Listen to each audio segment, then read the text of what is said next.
Assalamualaikum warahmatullahi wabarakatuh. Sampurasun. Murid-murid Ibu sadayana di kelas hiji kumaha damang. Mudah-mudahan hidup sadayana aya dinu kaayaan sehat walafiat. Sateu acan urang ngawitan pangajaran dinten ieu, Ibu bade ngucapkeun minal aidin wal faidin. Mohon maaf lahir sinareng batin. Tah kumaha liburanana kamari saatos lebaran sareng sepuhna di bumi tangtos hidup sadayana sarugema nya. Tah ayeuna sateuacan ngawitan yuk urang baca bismillah sasarengan. Bismillahirrahmanirrahim. Ayeuna urang atos mincak kana pangajaran 8 dina materi kajadian alam. Ibu miharep saatos hidup mempelajari materi dinten ieu, hidup tiasa parigel ngaregepkeun kakawihan bulantok, parigel ngawihkeun kakawihan bulantok anu aya pakaitna sareng kajadian alam.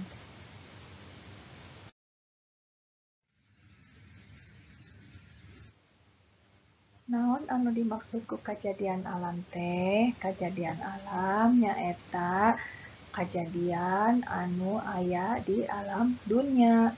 Contoh, aya beurang, aya peuting, aya hujan, aya panas, aya samagaha, aya caah, aya urug, aya gunung ditu, aya kahuruan, aya katumbiri.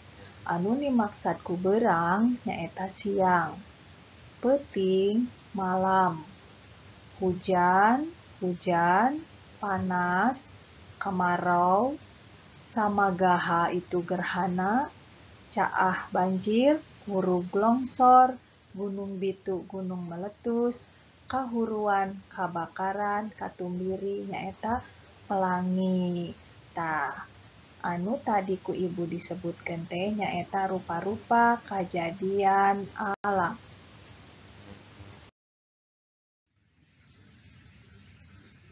Tah ayeuna urang sasarengan regepkeun syair lagu Bulantok anu aya pakaitna sareng kajadian alam. Nu dimaksud ku bulantok teh nyaeta bulan purnama. Bulantok, bulan gede, bulan montok, mencorong sagede batok. Bulantok, aya bulan sagede batok. Bulanting, aya bulan segede piring. Jadi lagu ini mengumpamakan bulan purnama yang bulat sebesar batok kelapa atau diumpamakan besar sebesar piring. Seperti itu. Bagaimana cara menyanyikannya? Mari kita simak bersama ya.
Nah, kumaha murid-murid sadayana tiasanya nganyanyikeun atanapi ngawihkeun kakawihan bulantok.